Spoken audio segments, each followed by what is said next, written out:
Hello and welcome to my review of the Adeptus Custodes Vertus Praetors.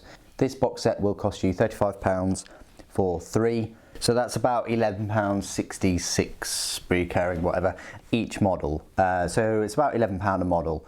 And then if you just want to compare that straight away to like the Forgeworld one, I know it's for Horus Heresy, and yeah, Forgeworld one's much bigger. I'll do a full size comparison and things. One of these bad boys is about £33. So yeah, there you go. Different weapon loadouts, different era, all the rest of it. But this gives you an opportunity of getting Custodian Guard on the Dawn Eagle jet bikes. The box set itself, it took me a little while to build them, and that's mainly because I just wasn't that used to the set, but it is a nice set. You basically build the Dawn Eagle jet bike itself, then you build the Custodian Guard and you plonk him on there. They've all got the spears, and this is basically the loadout you can go for. You've got one Custodian Guard with the spear that's slightly raised up or level or slightly lowered. There's one with his spear out, away from him, like he's about to puncture someone as he flies past or whatever. And then you've got one Custodian Guard with the spear raised upright, and they are the 3 poses you can put these Custodes in. I've equipped them all with salvo launchers just because I like the idea of them being able to shoot down aircraft and also blow up tanks, but you can equip them with the Hurricane bolters. They're not special Hurricane bolters at all. They don't have heliothermic detonation or anything like that. They're just normal ones, but you can equip them with those. I just like the salvo launchers better. So let's have a look at the models individually. So this guy here, which can pretty much double up as a shield captain. The lighting is a bit odd. Damn it. They're the crappiest bases and stands ever created.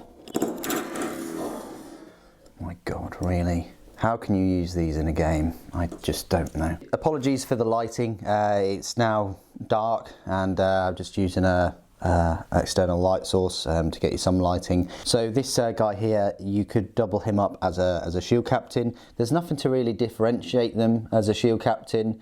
There's no fancy shoulder pauldron or anything like that. I think in the fluff, well, in the codex, I think it just says shield captains are normally discernible by their bare heads, like helmetless heads basically, of which you do get one. I'll go through the spare parts in a moment, but that's the spare head you get, kind of like a mohawk haircut going on. You can have this one as a shield captain, and I'll be doing a review of the shield captain and its rules in a separate video tomorrow, so stay tuned for that. But yeah, I really do like the detail on the jet bikes. I like this extra hooded part that they've put around the head or the helmet. The helmets are all different, all 3 of them. They've got different iconography on the sides, and the shoulder pauldrons are different. So yeah, I was wrong in my unboxing when I said all 3 sprues were exactly the same. They were in terms of the number of parts and the parts themselves, but some of the parts on each of those sprues were slightly different, like the angle of the spear. I think one spear has the arm connected. I think 1 or 2 of them don't. You have to glue the arm to the spear. So yeah, I was wrong, and it does happen. They are slightly different, each sprue, all 3 of them. So yeah, I like this hooded bit here at the back, and the misericordia that you can put either side. Really, there's a gap for placing it either side. I like the huge eagle on the front.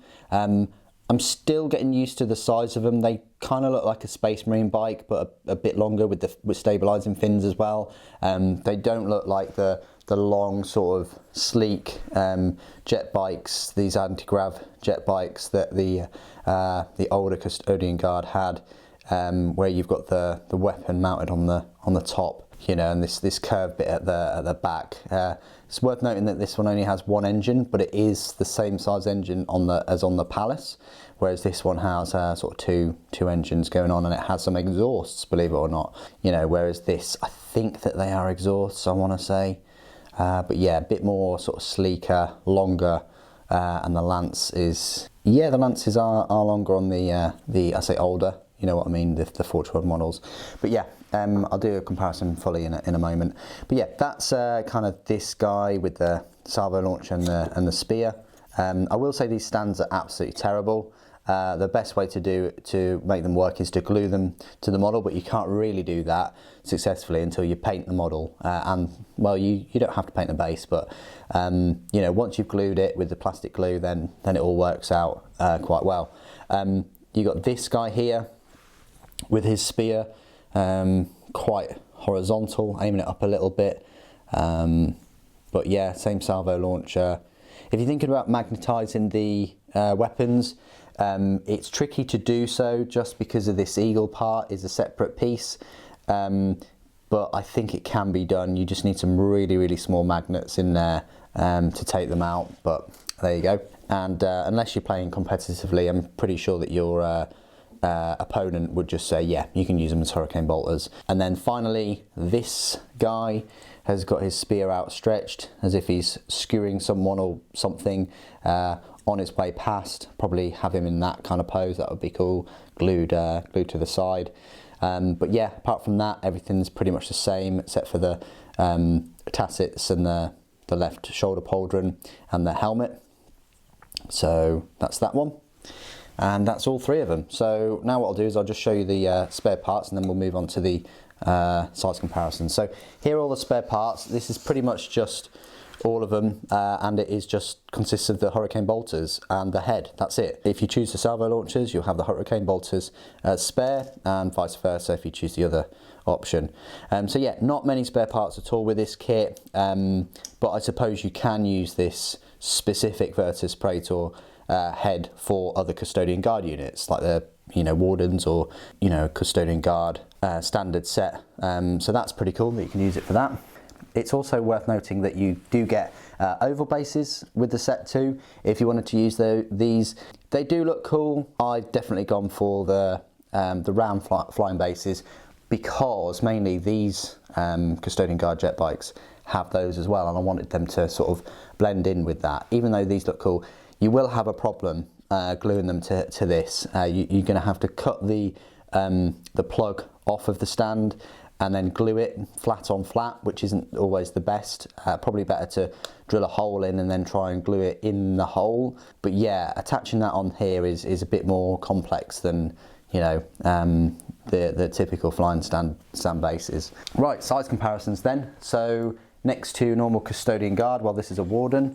Yeah, obviously fits the aesthetic very well. Same kind of proportions, but obviously just on a jet bike. An Alaris Terminator. As you can see, the more sort of custodian guard I'm bringing in, the more you'll see them sort of coloured. I've got a Telemon Dreadnought. I don't know why, I just brought one of those in with this review. But yeah, you can imagine them buzzing around him or flying next to him or whatever as he's stomping forward. So fits in with the aesthetic there, even though obviously you can't use a Telemon Dreadnought in the 40K 8th edition rules yet. They may introduce it, who knows. And then of course this Forgeworld jet bike. Now, as I said before, I briefly touched upon this. Obviously the weapons on this thing are better. There's no doubt about that. You get the 3-shot twin link las cannon there, or you can have the Adrathic Destructor, which is like a death ray beam, which is way better than a crack missile or some hurricane bolters. But if you want to see the length, I mean, this is £11 and it's in plastic, and this one is £33, but it's in resin. So yes, for a squad of these for 3, you're going to pay £90, which is, you can get almost 9 plastic jet bikes for the same. But they are two completely different things. Yes, they are jet bikes, yes, they have custodian guard on them, but they are for 2 completely different game systems, Horus Heresy and Warhammer 40K. They're separated by 10,000 years of history and technology. But yeah, I wanted to make that comparison with these Forgeworld ones too. And finally, I just wanted to do a little comparison with a Primaris Space Marine.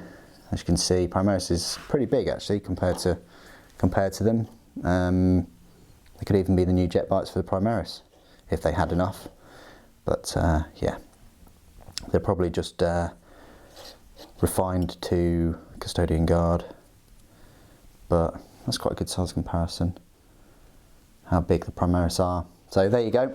So this is the part of my review where I will just talk to you about all the rules and things for the Vertus Praetors.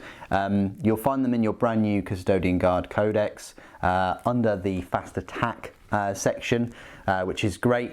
It is the only Fast Attack choice that they have until the official rules come out for the Caladius Grav Tank. There's some beta rules out at the moment, but until they're official with the rest of them in a book, at the moment the Praetors are the main Fast Attack choice. So they will cost you 15 power points, and in match play they are 80 points per model. And then you've got to buy the salvo launcher, which is 25 points, that's 105. The Misericordia, which is 4, so that's 109, but the Interceptor Lance is free. So you're paying 109 points for these ones here that you can see.